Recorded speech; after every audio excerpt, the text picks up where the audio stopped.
സല്ലല്ലാഹു അലാ മുഹമ്മദ് സല്ലല്ലാഹു അലൈഹി വസല്ലം. തെറ്റാണ്. നിങ്ങളോടൊക്കെ ഞാൻ പറയട്ടെ, എല്ലാവരും ശ്രദ്ധിക്കേണ്ട ഒരു ഭാഗം, കിട്ടാന് വല്ല വകുപ്പ് ഏതെങ്കിലും വകുപ്പിൽ കിട്ടാനുണ്ടെങ്കിൽ അല്ലാഹു തആല തന്നതൊന്നും ഏതായാലും കുറക്കണ്ട.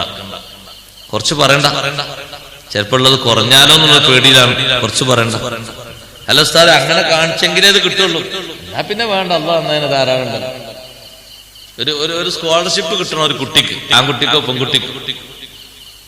വരുമാനം ഒരു 3000 നെയ്താ തൽക്കാലം വാർഷിക വരുമാനം അല്ലേ? എത്ര പൂജ്യം കുറക്കണം? അല്ലാഹു തആല തരുന്നതിന് എത്ര പൂജ്യം കുറച്ച് എഴുതണം? ആ സ്കോളർഷിപ്പ് ഒരു 1500 കിട്ടണമെങ്കിൽ ഇവിടെ എന്ത് എഴുതണം? നീതിയോ അനീതിയോ? ഒന്ന് നല്ലോണം ചിന്തിച്ചു നോക്കി. ഞാൻ പലപ്പോഴും പറയാറുണ്ട്, കിട്ടുന്നിടത്ത് നമ്മളെ ആൾക്കാർക്ക് മിസ്കീന്മാരാണ്, കൊടുക്കുന്നിടത്ത് നമ്മളെ ആൾക്കാർക്ക് ബഖീലന്മാരുമാണ്. അങ്ങനെ ആകാൻ പറ്റില്ല. നീതിപരമായിട്ടുണ്ടോ? ഉണ്ടെങ്കിൽ മാത്രം മതി. അവകാശപരമായിട്ട് ഏതെങ്കിലും വകുപ്പിലൂടെ ഇങ്ങനെ വളച്ചിട്ട് ഇങ്ങനെ തിരിച്ചിട്ട് ഇങ്ങനെ ഓടിച്ചിട്ട് അങ്ങനെ വേണ്ട. മനസ്സിലായില്ലേ പറഞ്ഞത്? വേണ്ട.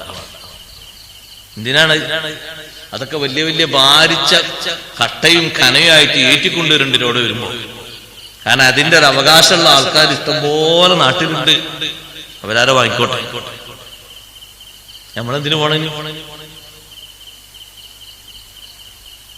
ഞാൻ ചോദിച്ചു ഒരാളോട്, നിങ്ങൾ കുട്ടിക്ക് 2500, 1800 ഇത് സ്കോളർഷിപ്പ് ഒരു വർഷത്തിൽ 2 ഗഡുക്കളായി 3 ഗഡുക്കളായി കിട്ടാന് എന്തൊക്കെയാണ് എഴുതണം എന്ന് ചോദിച്ചപ്പോൾ അയാൾ പറഞ്ഞു, ഇങ്ങനെയൊക്കെ എഴുതണം, വാർഷിക വരുമാനം എഴുതണം. എന്നിട്ട് നിങ്ങൾ എത്ര എഴുതി വെച്ചു? ഞാനൊരു 3000 എഴുതി വെച്ചു. ഇവിടെ ഒരാഴ്ചത്തതാണോ എഴുതിയത്? അല്ല, ഒരാഴ്ചത്തതാണോ എഴുതിയത്? ഒരു മാസത്തതാണോ എഴുതിയത്? ഒരു വർഷത്തതാണോ എഴുതിയത്? അല്ല ഉസ്താദ്, ഒരു വർഷത്താണ്. തെറ്റാണോ ശരിയാണോ എഴുതിയത്? എന്താ ഉസ്താദ് ചെയ്യാ? അങ്ങനെ അല്ലാതെ അത് കിട്ടൂലല്ലോ. അതായത് മാർഗം.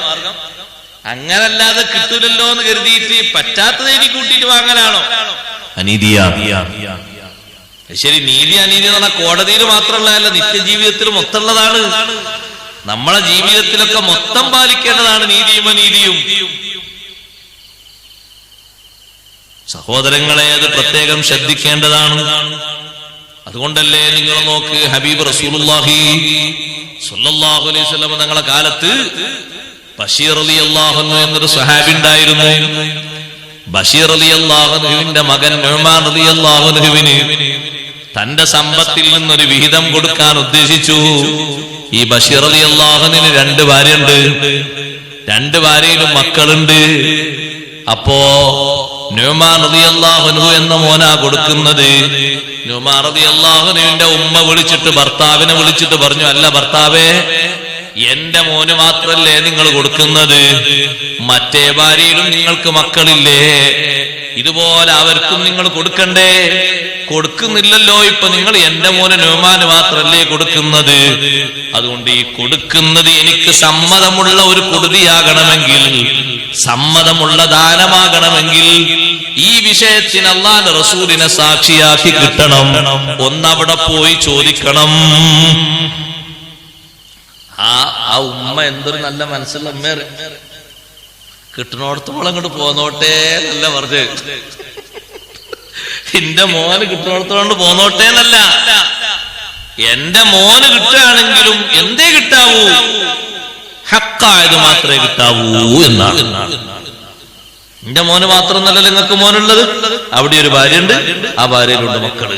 അത് നിങ്ങളെ മക്കൾ തന്നെയാണ്. ഈ മോനെ പോലെ പരിഗണിക്കേണ്ട മക്കളാണത്. ഇത് ഇയാൾക്ക് മാത്രം കൊടുക്കണം, അവർക്കൊന്നും ഇല്ലാതെ. അതുകൊണ്ടൊന്ന് അവിടെ പോയി ചോദിക്കണം. നബി സല്ലല്ലാഹു അലൈഹി വസല്ലം പോയിട്ട് ഈ മോനെയും കൂട്ടിയിട്ട് ബഷീർ റളിയല്ലാഹു അൻഹു പോയി. എന്തേന്ന് വെച്ചാൽ, നബി ഇതിന്റെ മോൻ നുഅ്മാനാണ്. അതെ, ഈ നുഅ്മാൻ റളിയല്ലാഹു അൻഹുവിന് എന്റെ സ്വത്തിൽ നിന്ന് കുറച്ച് ഭാഗം കൊടുക്കണം എന്ന് ഞാൻ ഉദ്ദേശിച്ചിട്ടുണ്ട്. അപ്പൊ ഹബീബ് സല്ലല്ലാഹു അലൈഹി വസല്ലം ചോദിച്ചു, ഇതുപോലെ മറ്റേ മക്കൾക്ക് കൊണ്ടോന്ന് ചോദിച്ചു. ഈ കൊടുക്കും പോലെ ഓർക്കൊക്കെ ഉണ്ടോന്ന് വെച്ചു. ഇല്ലാന്നോ?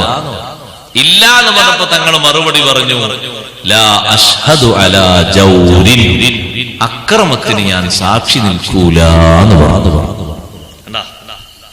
നീതി അതിനെന്നെ സാക്ഷിയായി കിട്ടൂല. തിരിച്ചു വന്ന് പറഞ്ഞപ്പോ ഉമർ റളിയല്ലാഹു അൻഹു നിന്റെ ഉമ്മ പറഞ്ഞു എന്റെ മോനെ കൊടുക്കും വേണ്ട എന്ന് പറഞ്ഞു. ആവോടത്തോളല്ലേ, കുഞ്ഞാവല്ലേ, പാകപ്പെട്ടതല്ലേ, ഇവിടല്ലേ എങ്ങനെ വാരിക്കൂട്ടാൻ കഴിയുള്ളൂ, ഇവിടെ പോന്നോട്ടെ. അല്ല, അങ്ങനല്ല. ഒരിഞ്ച് ഒരു ശൈഅ് ഞമ്മക്ക് അർഹതപ്പെട്ടതല്ലെങ്കിൽ സ്വീകരിക്കരുത്, താങ്ങരുത്. ഞാൻ മിസാലൊക്കെ കൂടി പറയില്ലട്ടോ. പഞ്ചായത്ത് ഭരണ രംഗത്ത് മിസാലുകൾ കുറെ ഉണ്ടാവും, അതൊക്കെ നിങ്ങൾ അതിലേക്ക് ചേർത്തി വായിച്ചാൽ മതി. കൂടി പറയാനായിരുന്നു. അർഹതല്ലാത്ത ഒരു കടലാസിലും കിട്ടണം എന്ന് വിചാരിച്ചുകൊണ്ട് വകുപ്പ് മാറ്റിയിട്ട് നമ്മൾ സ്വീകരിക്കരുത്.